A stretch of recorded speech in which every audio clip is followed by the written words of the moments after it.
Hi,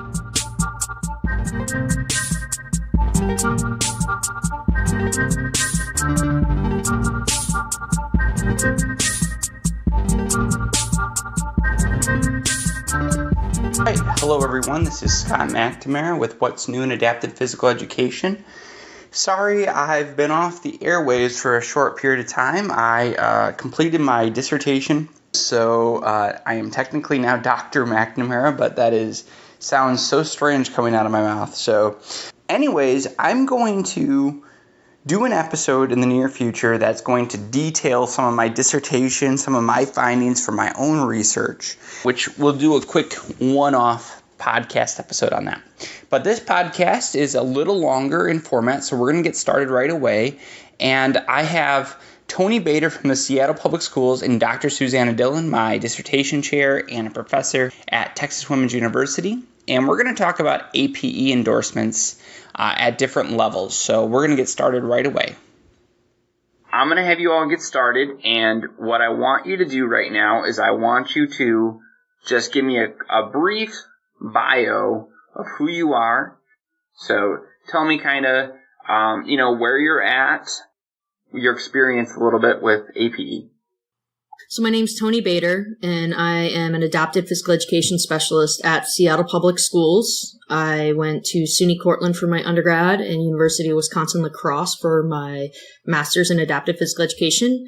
And then I moved out to Seattle, where after 17 years teaching here, really trying to advocate because our state in Washington does not recognize the adapted physical education endorsement. And so really been working with Nick Pede and our professional organizations to try to advocate for adaptive physical education services enhancement within our state. And I am Dr. Susanna Dillon, and I am an associate professor at Texas Women's University. I have been in the field better than 20 years now, and have moved from providing direct services and indirect services in the public schools in Texas to a position in higher education, including higher education in Michigan and now at Texas Women's University in Texas, and have been involved in public school direct service delivery as well as policy changes and policy initiatives and professional preparation of general physical educators as well as adapted physical education teachers and specialists. And I'm also the president of the National Consortium for PE for Individuals with Disabilities, and I've held that position for the past 4 years. Okay, so we're going to talk about AP endorsements today. It's a topic that I hear about periodically. There's some states that have them, and there's a lot of states that do not, and then there's a whole bunch of variability within that. So I want to start off with a why. Why do we want APE endorsements? I think that's the first burning question that we need to tackle. So I say that we need adapted physical education endorsements for teachers to help standardize service delivery and to improve the outcomes for students with disabilities. We've had multiple professional conversations where we've talked about discrepancy in service delivery across the United States and the quality of services that are provided. The GAO report clearly indicated that for us, that our students with disabilities are getting services, but the quality of those services are not consistent with what their non-disabled peers are getting. And if we have endorsement or a national certification in concert with those states that have endorsements or certifications for AP teachers, then we set some sort of a minimum standard as to what is a professional preparation expectation for these folks who are stepping in and providing services to students with disabilities and physical. From the perspective of being in the direct services with students right now, I am in more of a consultative role, going around and helping teachers that have students with disabilities being put into their classrooms. And I think having the endorsement supports teachers more in then supporting their students, that there's actually instruction for students rather than just having students quote unquote, dumped into their classrooms, whether it's in a general physical education class or advocating then for a modified physical education class. So really meeting student needs, and that having the endorsement allows teachers to be trained, then to be able to advocate for their students' needs. I think we, as a profession, and I know the consortium was very heavily involved in this, or NICPED, we tried at state level to get a certification in all of the 50 states, and we met barrier after barrier after barrier, which is why the consortium then moved to a national level certification, so that at a minimum we had a way to say, yes, these folks have the knowledge of best practice and of the research and can use that to implement appropriate adapted physical education services. And so that's where we came up with APINS and with the national certification, because we weren't able to deliver it at every state level, which is what Tony's dealing with now in the state of Washington. Yeah, and when I'm advocating to special education directors and to districts, I think one of the biggest pushes that I see is, that funding piece for public education. And with an endorsement, I think I don't know if regulates is the appropriate word, but it actually gives some power behind saying that there's a need there. Because if there's not an endorsement, then districts have the flexibility to put whoever they want into positions that are not highly qualified, that have not gone through a professional prep program, and students aren't being served then. So I think why it's important to have the endorsement is it gives power to having appropriately trained teachers in our classroom serving students. It sets the bar for who is a qualified professional. This person has the content knowledge, has the expertise and the background, and can deliver the service that the school district has hired them to deliver. All right, that was a lot of information, a lot of good information. I firmly believe that people that work in education overall want to do good by the students. They want positive outcomes. However, the large majority of states do not have an endorsement, right? Why is this occurring then? If this is setting a standard and it's a positive thing, why are they not doing this? I think that there's a couple reasons or a couple factors that might be at play, maybe is the best way to say it. I think generally speaking, even though physical education for students with disabilities and the term adapted physical education and special physical education have been in the law since Public Law 94-142 was enacted in the 1970s, there's still a large amount of misunderstanding associated with what is adapted physical education as an educational service. So I think that's at play in one way. I also think that there are a good number of states for whom they have teacher certification offices, and they're trying to streamline what are the number of certifications that we offer. How can we condense it down so that we have the right number and we still are meeting all of the needs? And so when you approach them about adding an additional endorsement or an additional certification area, that's not necessarily something that they want to hear, because that's additional work and burden through their office. And I mean, that makes sense, right? And I think the other piece of it too is that, rightly so, each state has the ability underneath federal law to decide who is qualified within their states and within their teacher certification structure to provide individual services. And some states have put in provisions so that their general PE teachers are getting training in adapted PE and are more qualified maybe than in other states, or more knowledgeable, I should say, probably, in other states. But the reality is that there's no consistency from state to state, region of the United States to other region of the United States, or even if you take into account the territories that are underneath U.S. governing. Yeah, I agree with all of that. I think with a state that doesn't recognize the endorsement, when I go advocate directors and decision makers are asking me, well, what does adapted physical education look like? And that's a really big push why I'm trying to do recruitment, because then we can say, this is what a quality physical education service and program looks like. Adaptive physical education is not the person, it's the service. And so really just changing the perspective within our programs and within our advocacy, and that message, I think, is really important in educating people what adaptive physical education is. Then it comes when I'm advocating to we call it PESB, our Professional Education Standards Board, I was telling Scott earlier, we went through our WESTE, which is a cumulative test to add on physical education to just a teacher cert. And therefore, that's just for general physical education. And we had to go back and advocate to say, no, we want people to go through programs so that they can have the education and the knowledge of what do we want students to know and be able to do. And then on top of that, our adapted physical education endorsement. So if we lost the general physical education endorsement, then advocating for the adapted is going to be a subset of that and even harder. And what the PESB came to me and our organization saying is that it's how many people do you have that can be physical education teachers or adaptive physical education teachers. So the accessibility to staff in the rural communities or even some of the urban communities. We have right now, I think, 10 job openings in our own district. So they're just trying to fill jobs too, besides just the budgetary implications.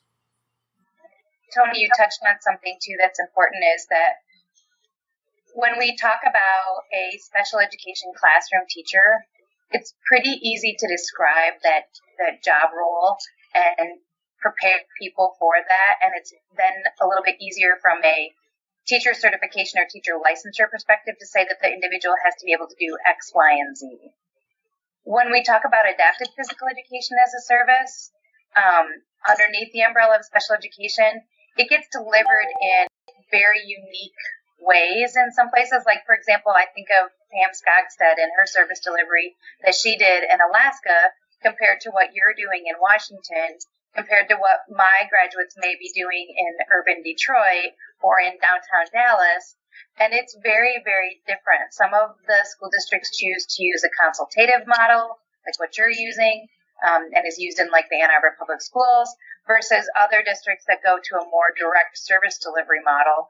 And so it's then a little bit harder to say, this is what they have to know and be able to do, and put that into language and have it check all the bright box from the university licensure level to the public school district. Yeah, one of the things that I'm finding even in the consultative role that I'm in, I try to pick a couple schools to do direct service with too, because that's when I can show how having a specially trained endorsement has a benefit of students, because then I can actually teach and it's my responsibility for instruction. So I can then show directors, this is what adaptive physical education services are, because I have the control of that. When I'm doing consultation, a lot of times it's once a week I go in and I see teachers and I try to give them feedback.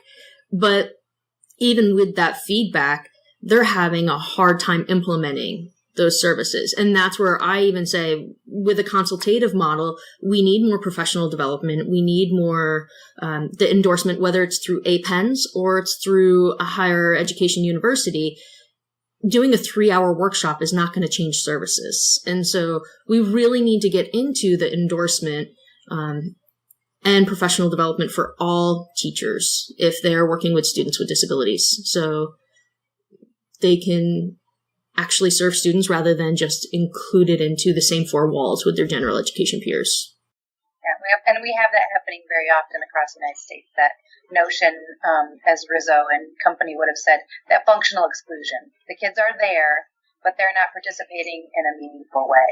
And it's only with, my way of thinking, it's only with good quality training and having the knowledge and skills on how to appropriately include or program for students with disabilities do we get to those improved outcomes for students with disabilities.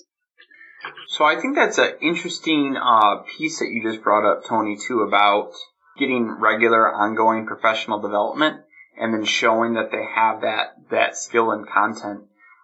We've talked a few times before this. We were talking about, just taking a test doesn't mean you know something either. And I like the point that a 3-hour piece of professional development doesn't mean that you are an expert in something either. I like the APINs, but because the APINs does also require that you have so many hours of observation and hands-on teaching. And that's, a huge piece of actually showing that, hey, you are competent and you have some experience in this area.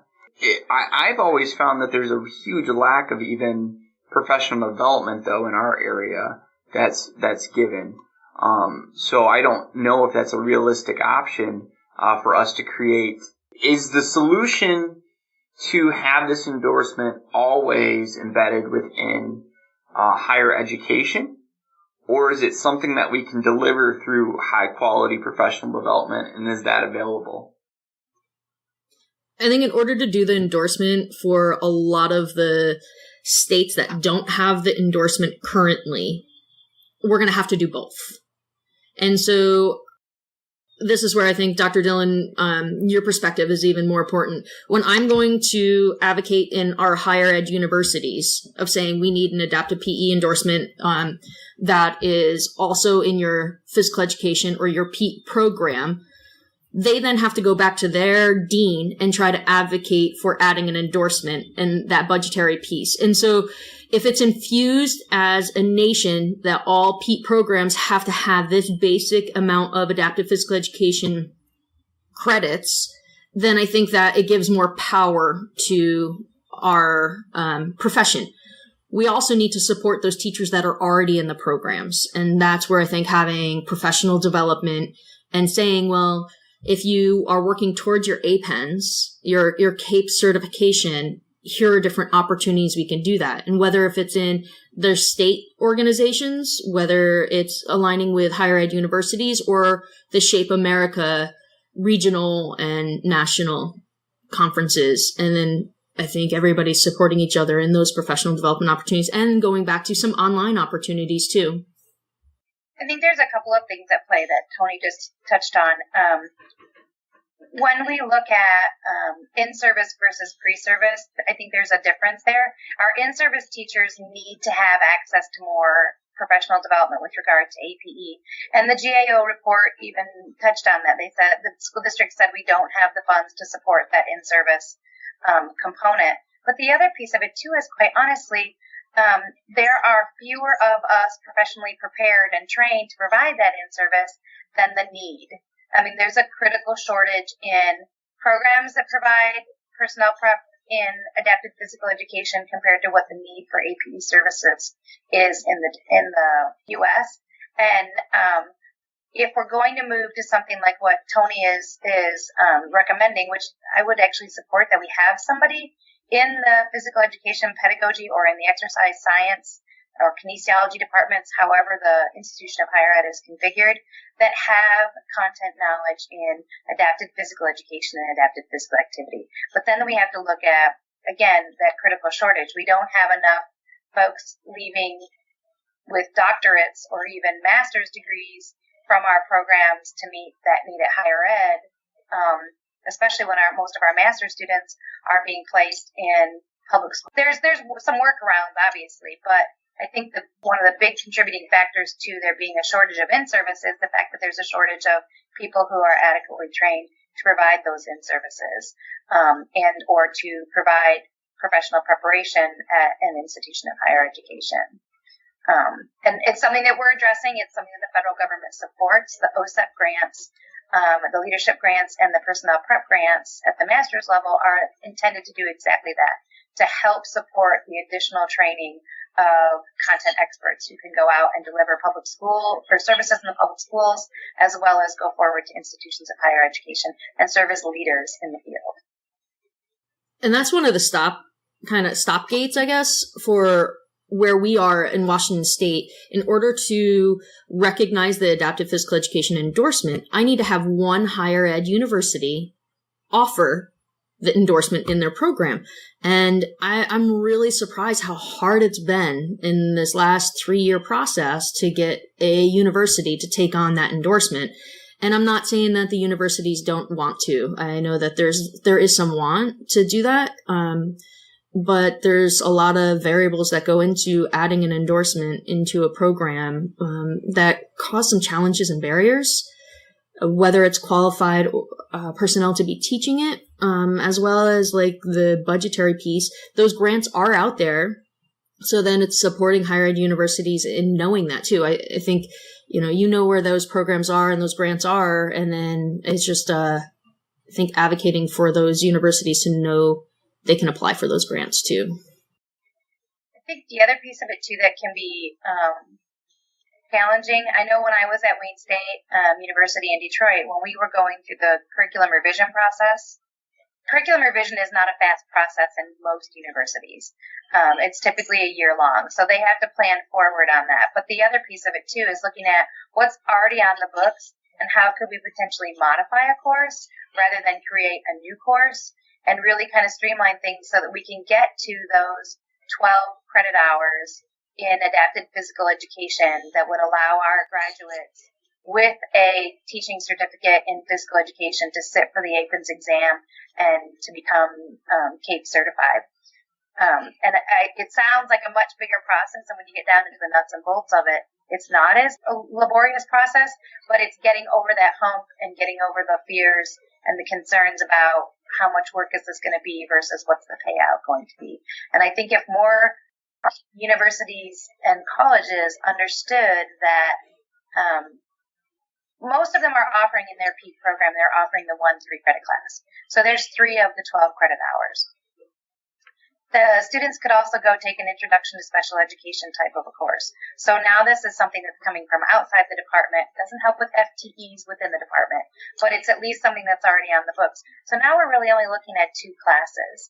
And until they get to the point where they can conceptualize that and understand that this, with the addition of 2 classes and having somebody on staff who could teach these classes appropriately, might make our graduates so much more marketable than the college down the street or the college across the state. Until we get to that point, it's still going to be an uphill battle, particularly for advocates like yourself, Tony, who are in the state trying to really move the field forward.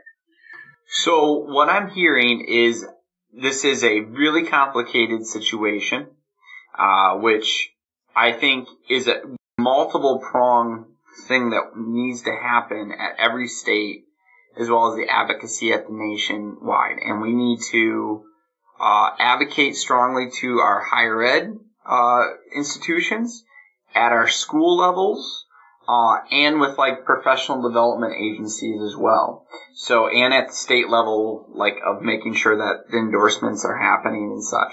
So we have like this multiple prong piece, and all of it needs to kind of come together. There's one other piece, though, I think that you might be missing, Scott. And I think that's our relationships and our communication with parents and families. Quite honestly, they're the most effective change makers at the local level. And so if they understand what is adapted physical education, and they understand that there should be a quote-unquote qualified person delivering that service to their child, they're going to be the one that advocates and says, is that truly an educator providing this service to my student, or is it a physical therapy aide who doesn't know anything about curriculum, doesn't know anything about the physical education curriculum or instructional strategies? And I've seen that way too many times where PTAs or paraeducators or classroom teachers are quote-unquote delivering the service, and they have no knowledge or expertise in adapted physical education. With the parents, when they come into the IEP, and the IEP idea states that they need to have a knowledgeable and trained professional in that area to do the testing, to be delivering the service and such. I think a parent could pretty easily say, is this person really knowledgeable and trained? Because that's not a very well-defined thing within the law. And if they can't point to anything such as an endorsement, and especially when it's a physical therapist or a special educator or a general PE teacher, it's pretty easy to say, well, this person isn't really that knowledgeable and trained, which, would definitely be some ammunition to give to a parent.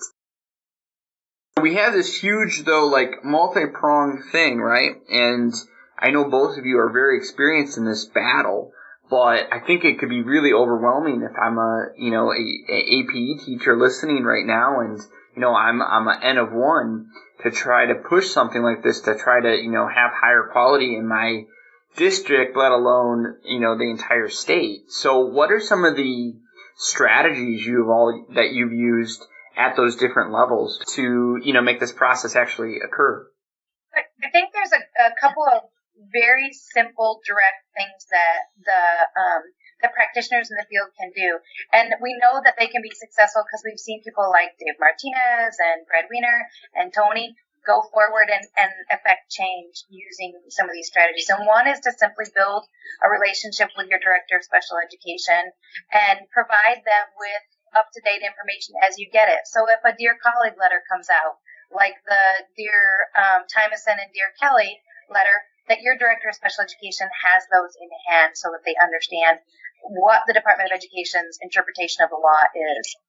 As new research and reports come out that support appropriate programming for students with disabilities, etc., that is being put forward, and that you're clear about, here's my current set of constraints, and here's what my issues are or what my problems are, but here's some ways where I think together we could improve the situation.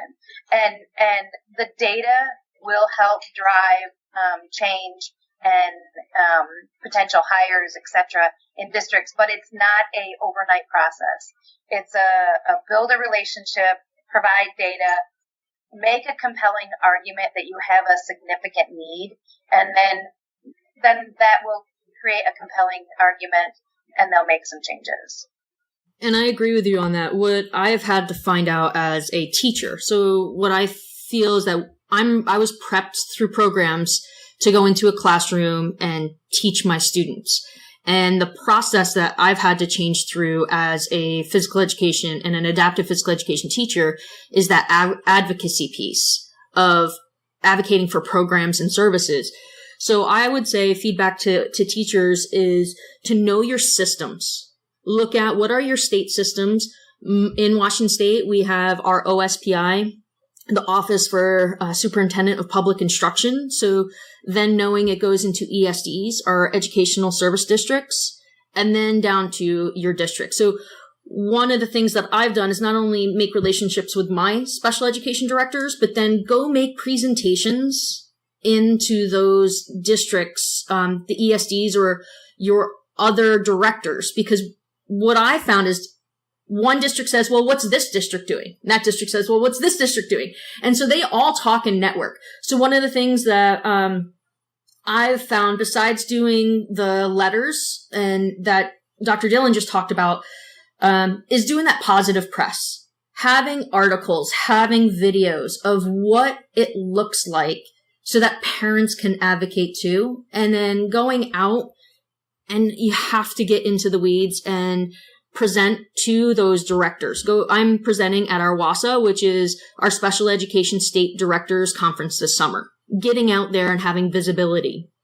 Presenting to our physical therapists in our state, going to their state conference so that we can say, yes, we overlap in some services, but this is where we're different. And so building the support from those practitioners and professionals also. Then also looking at your state organization, Shape Washington or that, and having the backing from that support group in your network. But as Dr. Dillon's talking about, like, networks and relationships are really important. And sometimes, like, I know myself in Washington, I feel like I'm in a silo. And so really looking at connecting with your network nationally. And people, Dr. Dillon's been really supportive. Garth Tymoson's been really supportive of me. Tim Davis, really connecting with people and like talking to you, Scott. And we're doing this podcast now. We need to get things out there. And so that's really important. Last year in Nashville, I presented a presentation where it was, let's collaborate. And people came, and I feel like that platform of having a national conference where we have so many people together face to face, we want to we need to have that time to talk to each other. And so I put in another proposal of let's have roundtable discussions where we can support each other, know what's out there in resources, know who can support you in different networks. And so I hope that that presentation gets accepted on the national level so that we can support each other in this adventure, I guess, this advocacy for our student services. I think that's a really good idea, and something that it's. I think it sounds simple, but I don't think it is, or because it would occur if it was simple. I think it's a lot of time that that we have to consciously put into it. But so with that whole connection thing, I wonder, if either of you have worked with the people that are certified in APE and kind of working at more of a state level it's really successful in Minnesota and California. Those are the two states that seem to have, that I hear often, have done it very exceptionally well, where it's become just part of their everyday life. All the districts are doing it, and it seems to be successful. They have high-level programs overall. Have you worked with them at all and asked them, for some support as well as to show your districts, hey, check out like what Minnesota's doing, how they've laid this out? It's pretty, they've done a nice job with that. California and Minnesota are unique examples of states that have high-level expectations for their teachers and a pretty intensive process before they are going to allow you to maintain a California teaching credential or a Minnesota teaching credential. And they also have a history of, from the beginning, being actively engaged, so to speak. So it's a lot easier to maintain status quo than it is to make change. And they have, from the beginning, been very hands-on in teacher credentialing and been supportive. So it's been easier for them to maintain that. I don't know if that's anything that a practitioner could leverage, if that makes sense. I think we are so involved in providing the service at the school level that it will take a handful of us to let go of that service delivery at the university level or the school level and step over into state administration or state governance, etc., to kind of influence what's happening at that level, if that makes sense. But I think Tony touched on something, and you're kind of alluding to it, Scott, that we need to do a better job of communicating with others who are in the same boat as we are and say, where were you successful and how can I use some of those similar strategies? And to not be afraid to ask for help. I think, quite honestly, what Tony did in reaching out to me while I was president of the consortium to say, hey, this is what's going on in my state. How can the consortium help? How can you be of assistance? Is a big thing. There's a lot of PE teachers and adapted PE teachers that I've spoken to that I've said, well, just go talk to so-and-so. They'll absolutely help you out. And they're like, no, I read that person's textbook, or I know that person is on such and such board. They're not going to want to have time for somebody who's just dealing with a simple issue in their district. And the opposite is actually true. You need to feel comfortable going to the key people, the major stakeholders, and saying, I am having this struggle. Can you be of assistance? And 9 times out of 10, they will respond positively and say, yeah, here's what I can do, or here's who I can put you in touch with, because maybe that person that you went to go see wasn't the right person, but they do know the person who can help you more.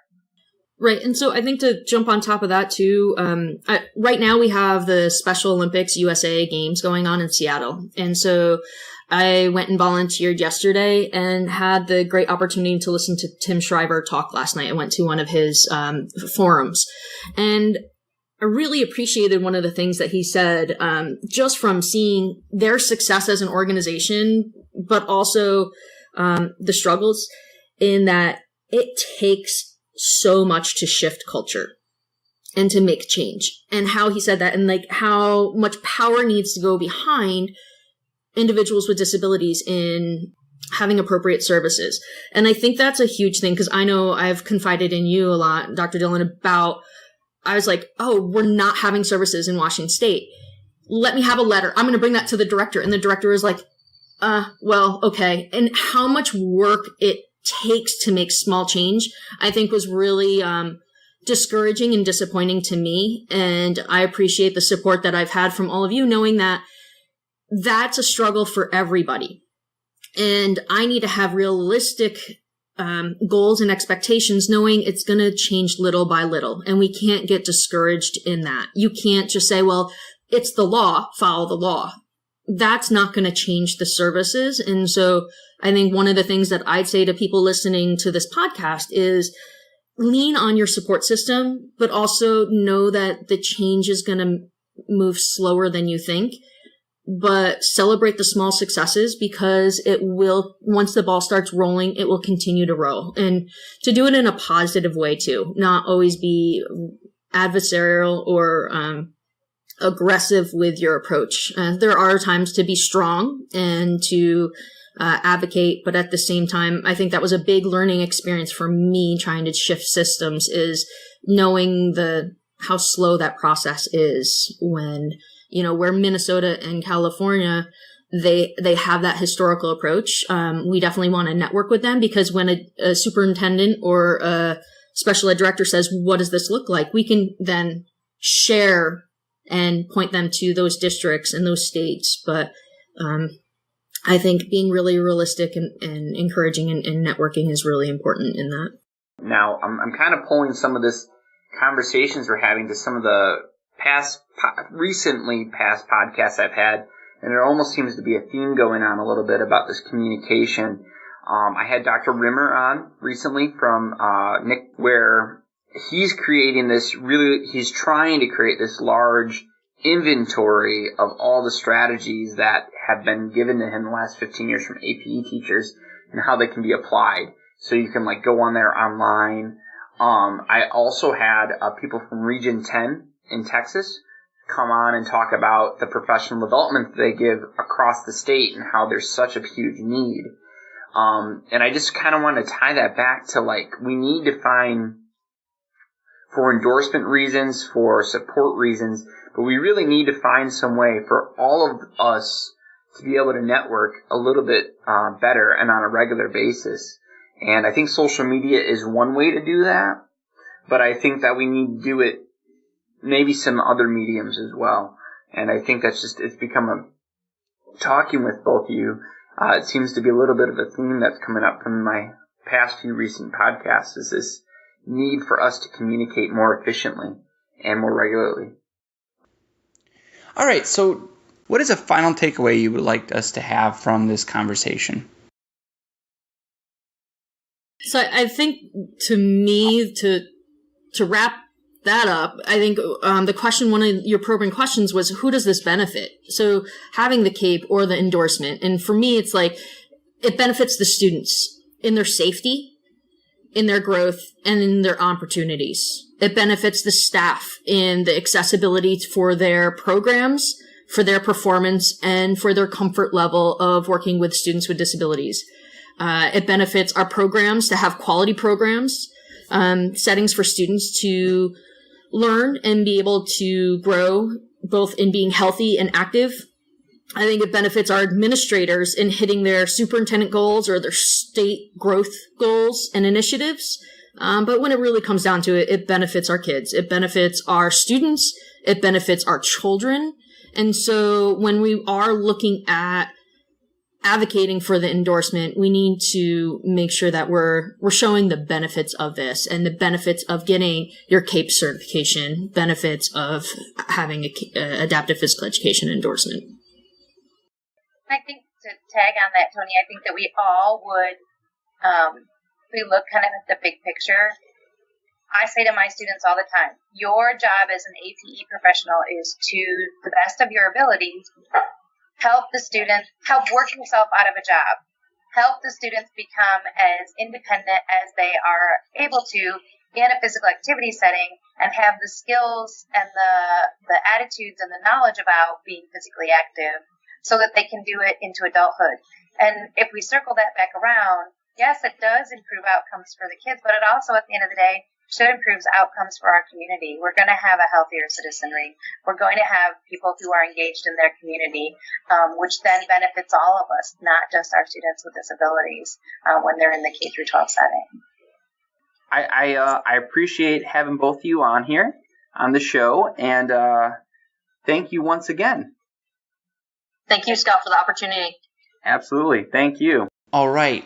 Thank you, everyone, for listening to this new episode on APE endorsements. We're going to be back fairly shortly. I have a few other podcasts in the works. And like I said, I'm going to do one in a very short amount of time that's going to detail my own dissertation process.